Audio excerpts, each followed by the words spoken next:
آج ہم ایک ایسی جنگ کو سمجھنے کی کوشش کریں گے جہاں زبردست فوجی طاقت کے سامنے ایک ہوشیار حکمت عملی کھڑی ہے۔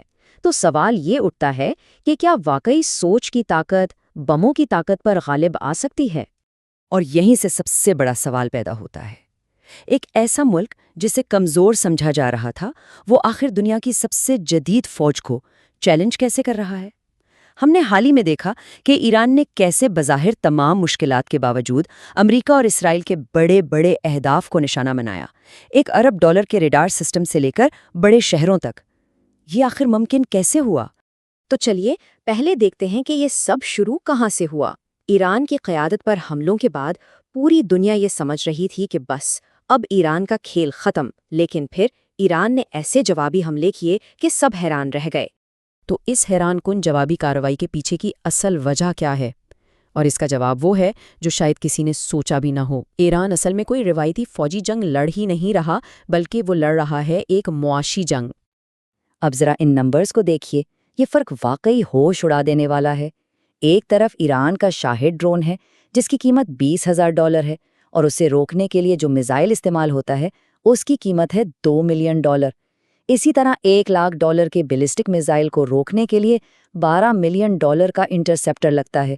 یعنی ایران اپنے دشمنوں کو مجبور کر رہا ہے کہ وہ دفاع پر اتنا خرچ کریں کہ اس کے حملے کی لاگت بالکل معمولی لگے۔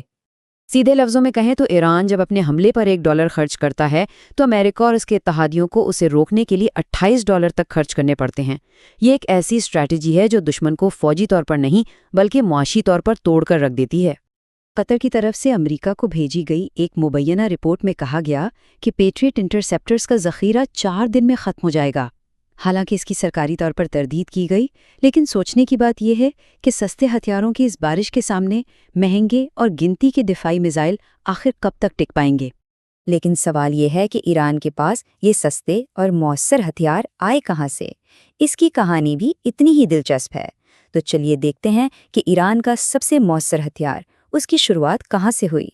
یہ کہانی شروع ہوتی ہے 2011 میں، جب ایران نے امریکہ کا ایک انتہائی جدید اسٹیلتھ ڈرون RQ-170 سینٹینل پکڑ لیا۔ پھر اگلی چند سالوں میں ایرانی انجینئرز نے اس کی ٹیکنالوجی کو ریورس انجینئر کیا، اور نتیجہ آج کا شاہد-136 ڈرون، جو اسی امریکی ٹیکنالوجی کی بنیاد پر بنایا گیا ہے۔ یعنی بس ایک ڈرون پکڑا اور اس سے پورا کا پورا ڈرون پروگرام کھڑا کر دیا۔ یہ واقعی گیم چینجر تھا۔ لیکن کہانی یہاں ختم نہیں ہوتی، اس میں ایک زبردست ٹوسٹ بھی ہے۔ امریکہ ایران کے بنائے ہوئے شاید 136 سے اتنا پریشان ہوا کہ اسے ایران کے خلاف استعمال کرنے کے لیے اس کی بھی ایک کاپی لوکس بنانی پڑی۔ مطلب امریکہ کو اپنے ہی ڈرون کی ایرانی کاپی کی بھی کاپی بنانی پڑ گئی۔ تو ڈرونز تو اس کہانی کا ایک حصہ ہیں۔ اب آتے ہیں ایران کے دوسرے بڑے ہتھیار کی طرف، اس کا زمین دوز میزائل شہروں کا پورا نیٹ ورک، جسے بنانے میں دہائیاں لگی ہیں۔ مثال کے طور پر ان کے فتح 2 ہائپرسونک میزائل کو لیں۔ سوچئے، ایک ایسا میزائل جو آواز کی رفتار سے 15 گنا زیادہ تیز ہو اور پرواز کے دوران ہوا میں اپنا راستہ بدلنے کی صلاحیت رکھتا ہو۔ ایسے ہتھیار کو ٹریک کرنا اور روکنا تقریباً ناممکن ہو جاتا ہے۔ تو یہاں یہ بات سمجھنا ضروری ہے کہ یہ سب کچھ راتوں رات نہیں ہوا، یہ 40 سال کی محنت اور پلاننگ کا نتیجہ ہے۔ ایک ایسی پلاننگ جو 80 کے دہائی میں ایران عراق جنگ کی ضرورت سے پیدا ہوئی اور جسے لیبیا، شام، شمالی کوریا اور پھر چین کی مدد سے حقیقت میں بدلا گیا۔ تو اب ہمارے پاس تصویر کے ٹکڑے جڑ رہے ہیں: سستے ڈرونز، جدید میزائل اور معاشی جنگ کا تصور۔ سوال یہ ہے کہ ایران ان سب کو ملا کر میدان جنگ میں استعمال کیسے کرتا ہے؟ اس اسٹریٹجی کو والی فائرنگ کہتے ہیں، اور یہ کمال کی ہے۔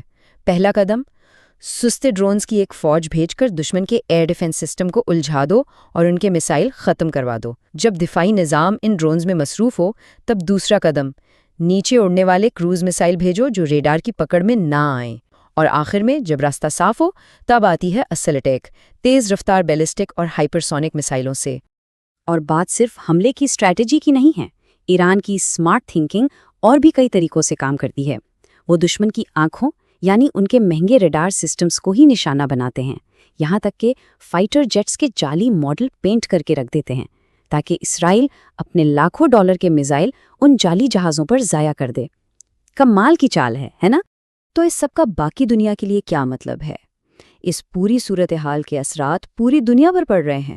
یہ تنازع مستقبل کی جنگوں کے لیے ایک کیس سٹڈی بن گیا ہے، اور ہندوستان جیسے ممالک اسے بہت غور سے دیکھ رہے ہیں اور اس سے سبق سیکھ رہے ہیں۔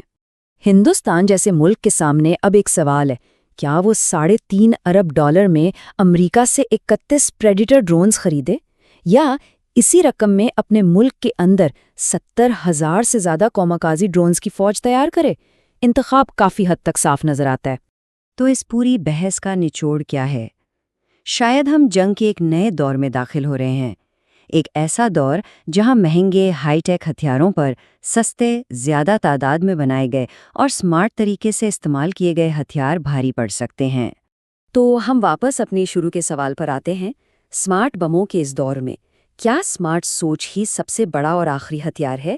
یہ ایک ایسا سوال ہے جس کا جواب آنے والا وقت اور ہر ملک کی اپنی دفاعی پالیسی طے کرے گی۔